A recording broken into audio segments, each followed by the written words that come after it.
Adventures of Huckleberry Finn. Chapter 2. We went tiptoeing along a path amongst the trees back towards the end of the widow's garden, stooping down so as the branches wouldn't scrape our heads. When we was passing by the kitchen I fell over a root and made a noise. We scrooshed down and laid still. Miss Watson's big nigger, named Jim, was sitting in the kitchen door. We could see him pretty clear, because there was a light behind him. He got up and stretched his neck out about a minute, listening. Then he says, "Who da?" He listened some more, then he come tiptoeing down and stood right between us. We could a touched him, nearly. Well, likely it was minutes and minutes that there warn't a sound, and we all there so close together. There was a place on my ankle that got to itching, but I dasn't scratch it, and then my ear begun to itch, and next my back, right between my shoulders. Seemed like I'd die if I couldn't scratch. Well, I've noticed that thing plenty times since. If you are with the quality, or at a funeral, or trying to go to sleep when you ain't sleepy, if you are anywheres where it won't do for you to scratch, why you will itch all over in upwards of 1,000 places. Pretty soon Jim says, "Say, who is you? War is you? Dog my cats if I didn't hear somefin." Well, I know what I's gwine to do. I's gwine to set down here and listen till I hears it agin. So he sat down on the ground betwixt me and Tom.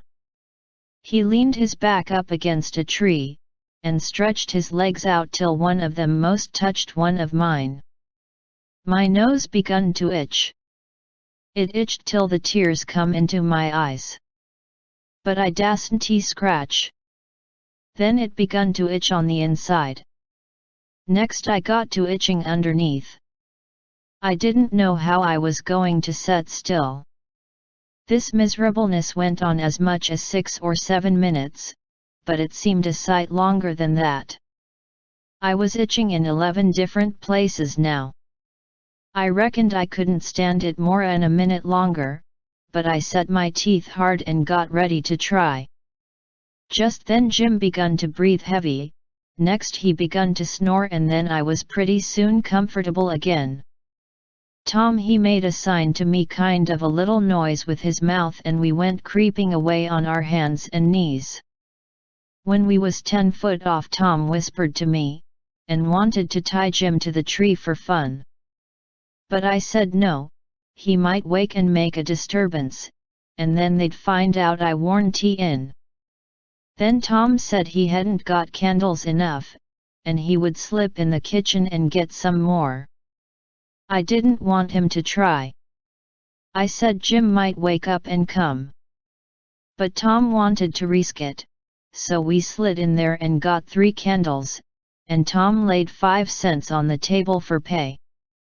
Then we got out, and I was in a sweat to get away, but nothing would do Tom but he must crawl to where Jim was, on his hands and knees, and play something on him. I waited, and it seemed a good while. Everything was so still and lonesome.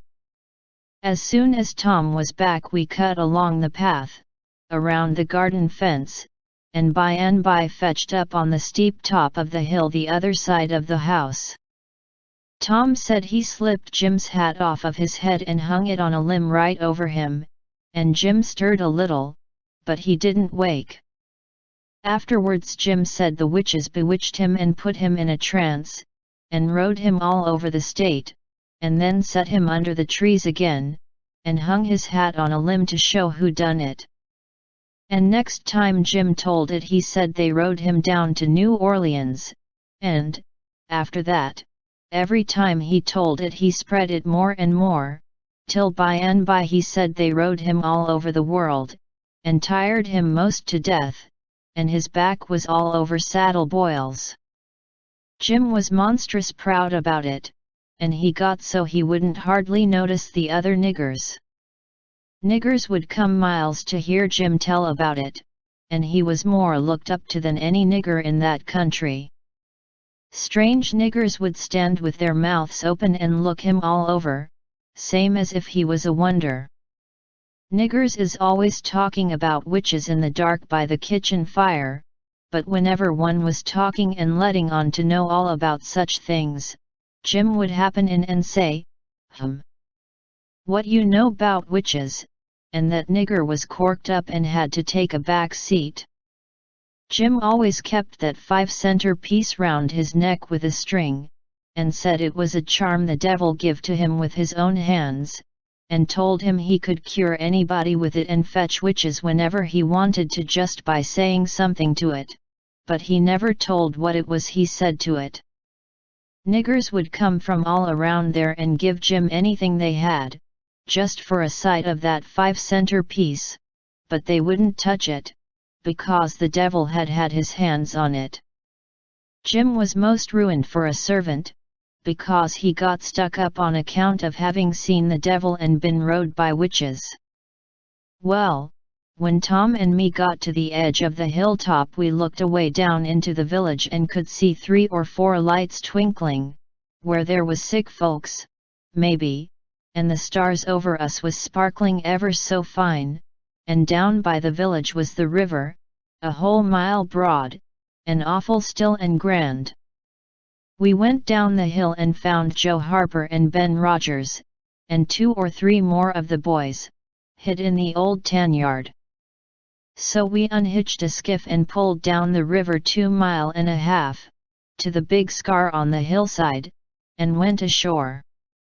We went to a clump of bushes, and Tom made everybody swear to keep the secret, and then showed them a hole in the hill, right in the thickest part of the bushes.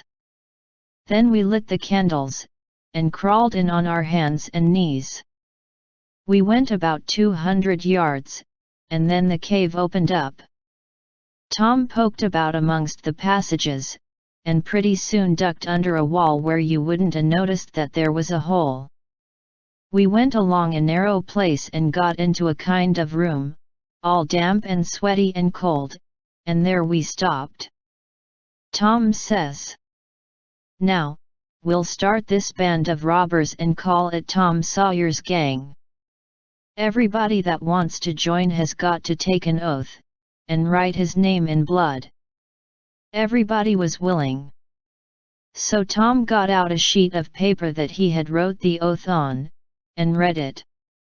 It swore every boy to stick to the band, and never tell any of the secrets, and if anybody done anything to any boy in the band, whichever boy was ordered to kill that person and his family must do it, and he mustn't eat and he mustn't sleep till he had killed them and hacked a cross in their breasts, which was the sign of the band.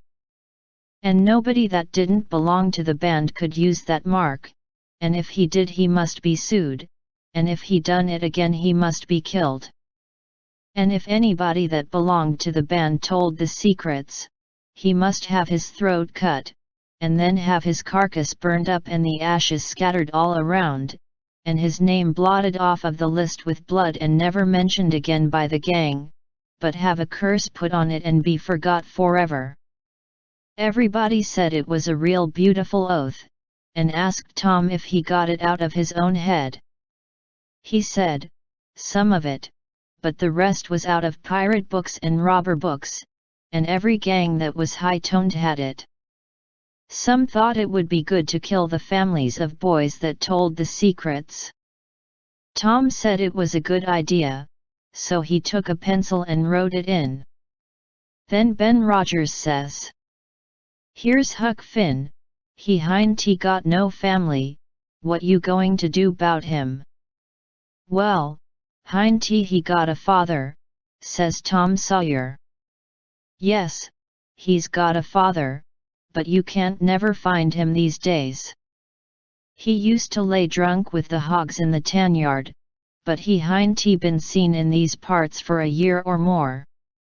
They talked it over, and they was going to rule me out, because they said every boy must have a family or somebody to kill, or else it wouldn't be fair and square for the others. Well, nobody could think of anything to do. Everybody was stumped, and sat still. I was most ready to cry, but all at once I thought of a way, and so I offered them Miss Watson. They could kill her. Everybody said, "Oh, she'll do. That's all right. Huck can come in." Then they all stuck a pin in their fingers to get blood to sign with, and I made my mark on the paper. "Now," says Ben Rogers, "what's the line of business of this gang?" "Nothing, only robbery and murder," Tom said. "But who are we going to rob? Houses, or cattle, or stuff? Stealing cattle and such things ain't robbery, it's burglary," says Tom Sawyer. "We ain't burglars. That ain't no sort of style. We are highwaymen. We stop stages and carriages on the road, with masks on, and kill the people and take their watches and money." "Must we always kill the people?" "Oh, certainly. It's best. Some authorities think different, but mostly it's considered best to kill them, except some that you bring to the cave here, and keep them till they're ransomed." "Ransomed? What's that?" "I don't know. But that's what they do. I've seen it in books, and so of course that's what we've got to do." "But how can we do it if we don't know what it is?" "Why, blame it all, we've got to do it. Don't I tell you it's in the books? Do you want to go to doing different from what's in the books, and get things all muddled up?" "Oh, that's all very fine to say, Tom Sawyer, but how in the nation are these fellows going to be ransomed if we don't know how to do it to them? That's the thing I want to get at. Now, what do you reckon it is?" "Well, I don't know. But perhaps if we keep them till they're ransomed, it means that we keep them till they're dead.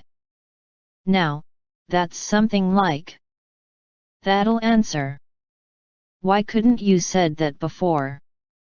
We'll keep them till they're ransomed to death, and a bothersome lot they'll be, too, eating up everything, and always trying to get loose."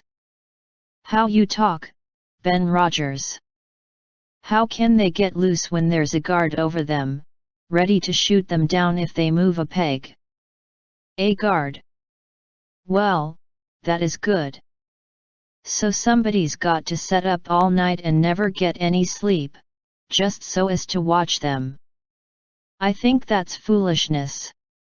Why can't a body take a club and ransom them as soon as they get here?" "Because it ain't in the books, so that's why. Now, Ben Rogers, do you want to do things regular, or don't you? That's the idea. Don't you reckon that the people that made the books knows what's the correct thing to do? Do you reckon you can learn anything? Not by a good deal. No, sir, we'll just go on and ransom them in the regular way." "All right. I don't mind, but I say it's a fool way, anyhow. Say, do we kill the women, too?" "Well, Ben Rogers, if I was as ignorant as you I wouldn't let on." "Kill the women? No, nobody ever saw anything in the books like that. You fetch them to the cave, and you're always as polite as pie to them, and by they fall in love with you, and never want to go home any more." "Well, if that's the way I'm agreed, but I don't take no stock in it. Mighty soon we'll have the cave so cluttered up with women, and fellows waiting to be ransomed, that there won't be no place for the robbers. But go ahead, I ain't got nothing to say." Little Tommy Barnes was asleep now, and when they waked him up he was scared and cried and said he wanted to go home to his ma, and didn't want to be a robber any more. So they all made fun of him, and called him crybaby, and that made him mad, and he said he would go straight and tell all the secrets. But Tom give him 5 cents to keep quiet, and said we would all go home and meet next week, and rob somebody and kill some people. Ben Rogers said he couldn't get out much, only Sundays, and so he wanted to begin next Sunday, but all the boys said it would be wicked to do it on Sunday, and that settled the thing. They agreed to get together and fix a day as soon as they could, and then we elected Tom Sawyer first captain and Joe Harper second captain of the gang, and so started home. I clumb up the shed and crept into my window just before day was breaking. My new clothes was all greased up and clayey, and I was dog-tired.